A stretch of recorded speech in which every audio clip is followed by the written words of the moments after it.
People consoled each other near the scene of a deadly shooting at an Orlando awning factory Monday. Joe Burbank, Orlando Sentinel via Associated Press. Orlando, a man who was fired from a Florida awning factory in April, returned Monday with a semi-automatic pistol and methodically killed 5 people, then took his own life at the sound of an approaching siren, authorities said. Orange County Sheriff Jerry Demings identified the shooter as John Robert Newman Jr., a 45-year-old Army veteran who lived alone and did not appear to belong to any type of subversive or terrorist organization. The shooting began around 8 a.m. after Newman slipped through a rear door into the cavernous factory, an area larger than 2 football fields, where awnings are stitched together for recreational vehicles. He paused at least once to reload.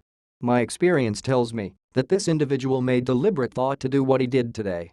He had a plan of action," the sheriff said.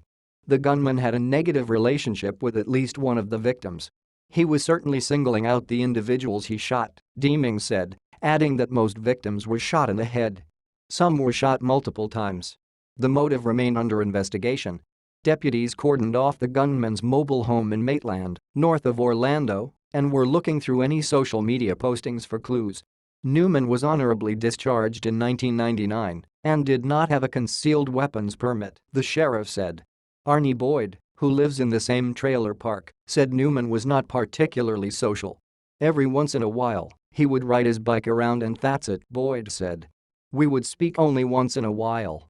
The dead were identified as Robert Snyder, 69, Brenda Montana's Crespo, 44, Kevin Clark, 53, Jeffrey Roberts, 57, and Kevin Lawson, 46. Authorities had confronted Newman once before at the Fiamma Incorporated awning factory when he was accused of battering a co-worker in June 2014. But after interviewing both men involved, deputies filed no charges, Demings said. Newman's previous criminal record was otherwise minor marijuana possession and driving under the influence, and the co-worker he allegedly beat up 3 years ago was not among Monday's victims, the sheriff said.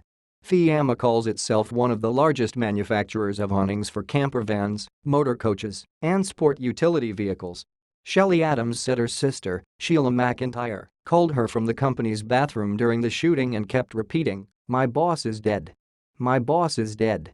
State and federal law enforcement officers converged on the awning business in an industrial park in Orlando after a woman ran out and called 911 from a tile business across the street, said Yamaris Gomez, that store's owner. "All she kept saying was he was holding a gun and told her to get out," Gomez said. That woman had been hired after Newman was fired in April, so he probably did not recognize her, the sheriff said. Officers arrived 2 minutes later, the sheriff said. The FBI also responded, said Ron Hopper, who runs the FBI's Orlando office.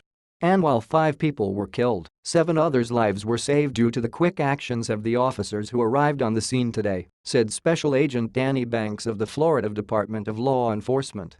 The attack shows why people need to alert authorities whenever they learn of anything that could lead to violence, Banks said.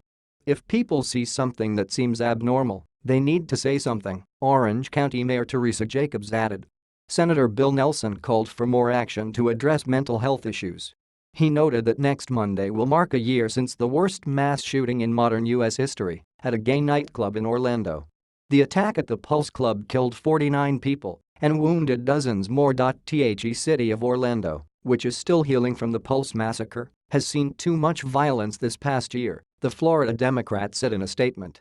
Governor Rick Scott asked all Floridians to pray for the families impacted by this senseless act of violence.